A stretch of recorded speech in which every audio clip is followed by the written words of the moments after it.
नमस्कार दोस्तों। मैं सुनील कुमार श्रीवास्तव आपके सामने एक बार फिर हाजिर हूँ। आज मुंशी प्रेमचंद जी की कहानियों की सीरीज में मैं दूसरी कहानी प्रस्तुत कर रहा हूँ। इस कहानी का नाम है विध्वंस। इसे उन्होंने आज से तकरीबन 100 वर्ष पूर्व 1921 में लिखा था। यह भी कहानी उनकी ज़्यादातर कहानियों की तरह एक गांव की है, गरीबी, अमीरी और उनकी समस्याओं पर है।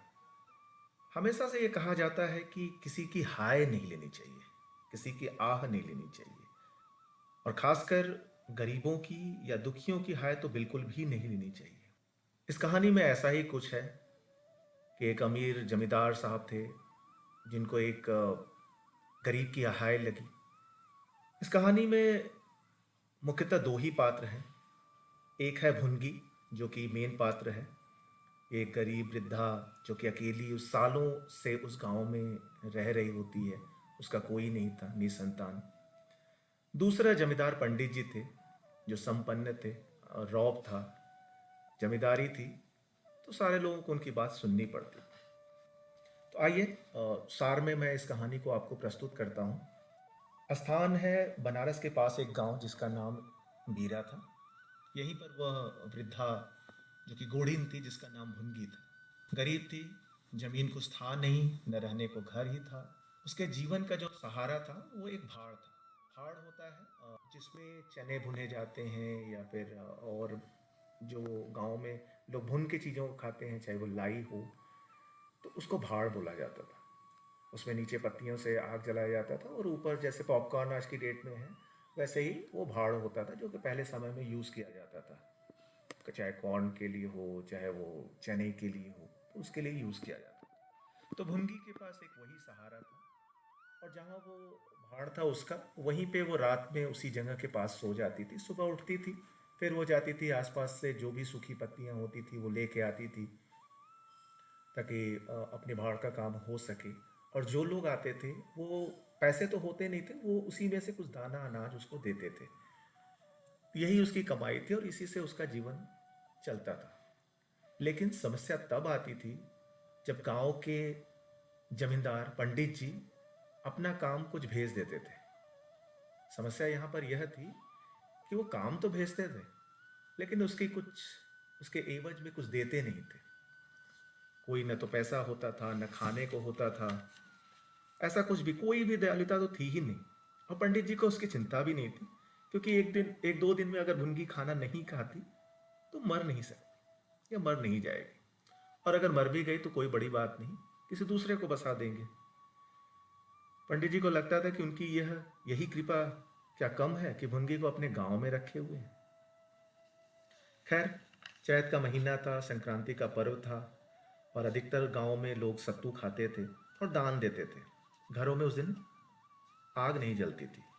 मुनगी के यहाँ जाते थे, वहाँ उसके भाड़ से जो भी अनाज या जो भी चीज़ें उससे भूनते थे वही उस दिन खाया जाता था। तो उस दिन वो जोर शोर से रहता था, और यही एक ऐसा दिन था जहाँ पे भुनगी को थोड़ा सा एक्स्ट्रा इनकम तो नहीं कह सकते, एक्स्ट्रा खाना नसीब होता था। वहाँ पे मेला लगा हुआ था, लोग खड़े हुए थे, उसको सांस लेने की भी अवकाश नहीं थी। और कुछ लोग ग्राहक बहुत जल्दीबाजी करते थे तो वो झुंझला जाते थे। लेकिन ऊपर वाले को भी ये देखा नहीं गया। उसी समय दो बड़े बड़े टोकरे लेके जमींदार साहब के दो चपरासी जो हैं वहां पहुंचे और बोले कि आज इसको भून के रख दो। लेकिन वो इतना ज़्यादा था कि दोपहर से अगर वो सारा काम छोड़ के भुनगी अगर उन दो टोकरे के अनाज को भुनना स्टार्ट करती तो भी रात तक संभव नहीं था। लेकिन चपरासी शांत था, जमींदार साहब थे, तो उसने कहा कि इसे जल्दी से कर दो, शाम तक चाहिए। बुढ़िया जानती थी कि कितना भी कोशिश कर ले शाम तक नहीं हो सकता, पर कुछ कह तो सकते नहीं थे। उसने झुंझलाकर कहा, ठीक है बैठ जाओ, तुम्हारे सामने भून देते। चपरासी ने कहा कि ऐसा है, हमारे पास समय है नहीं, हम जा रहे हैं, शाम तक भून के रखना, आएंगे, और तुम्हें पता है कि अगर तुमने नहीं किया तो क्या होगा।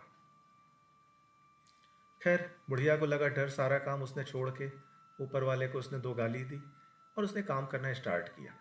अपना हाथ चलाते जाती थी, कोशिश करती थी, लेकिन शाम तक आधा भी काम नहीं हो पाया। अब बुढ़िया को और ज़्यादा डर लगा। उसने जल्दीबाजी में उसमें बालू डालना स्टार्ट किया और ये सब ऐसा किया कि बिना गर्म हुए ही वो उसको भुनना चाहती थी। इससे क्या होता था कि वो सारी चीजें खराब होने लगी। अब उसको डर था, पर वो क्या करती, जितना हो सकता था कोशिश कर रही थी। इतने में ही वो दोनों चपरासी वापस आए और कर्कश आवाज में बोले कि क्यों रे, दाने भुन गए? हुनगी का भी अब डर थोड़ा खत्म हो चुका था।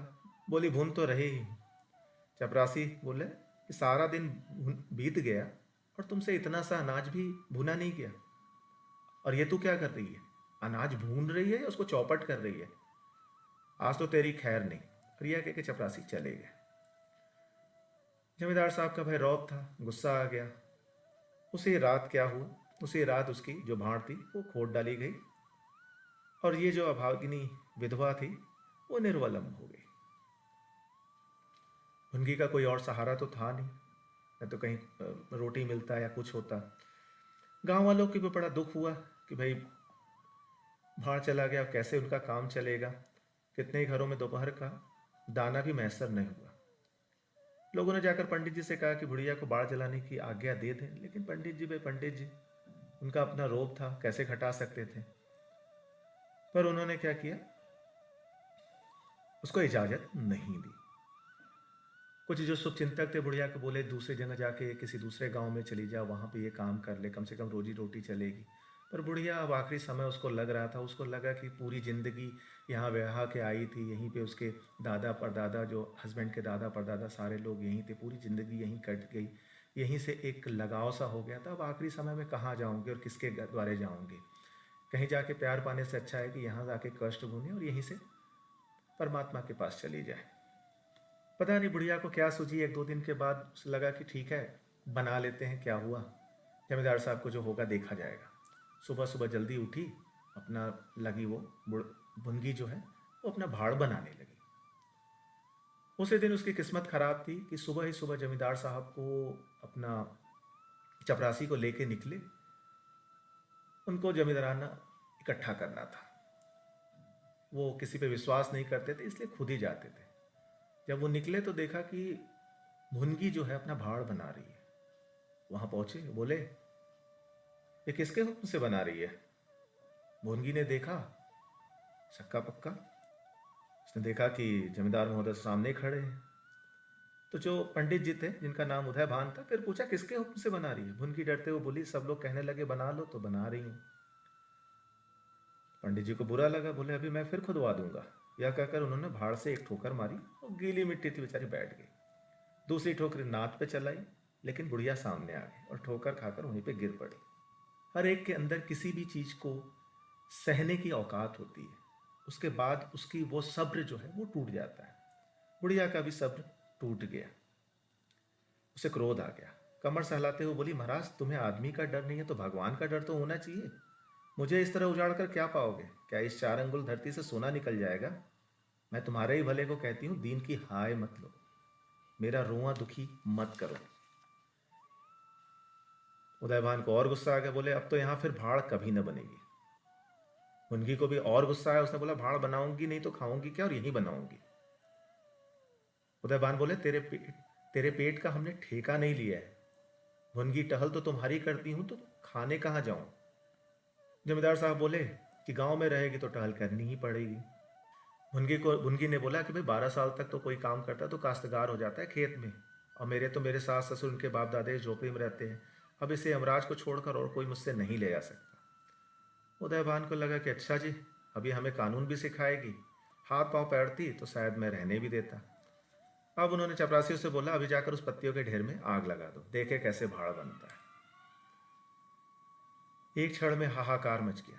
चपरासियों ने आग लगा दी। वो आग देखते देखते पूरी उसकी झोपड़ी को लपेट लिया। इतनी ज्यादा थी, भुनगी को तो सांप काटो खून नहीं। देखती रही और अचानक जाके उसी आग में कूद पड़ी।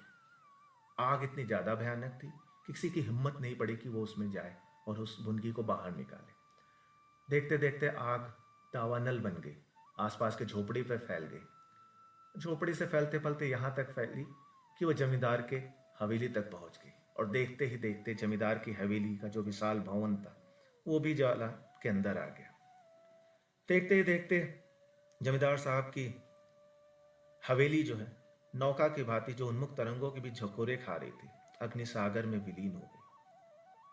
और वह क्रंद ध्वनि जो उसके भस्माशेष से प्रस्फुटित होने लगी, भुनगी के शोकमय विलाप से भी अधिक करुणाकारी थी। यह थी कहानी। बहुत ही अच्छी कहानी है। मैं आपसे आग्रह करूंगा कि आपको अगर ये मिले या इंटरनेट पे जरूर अवेलेबल होगा, इसे जरूर पढ़ें। मुंशी प्रेमचंद जी की कहानियों की यही खासियत है कि वो आपको एक सजीवन, ऐसा लगता है जैसे कि आपके सामने ये सारी चीजें, घटनाएं घटित हो रही हैं। उम्मीद करता हूं कि आपको ये पसंद आई होगी। नमस्कार।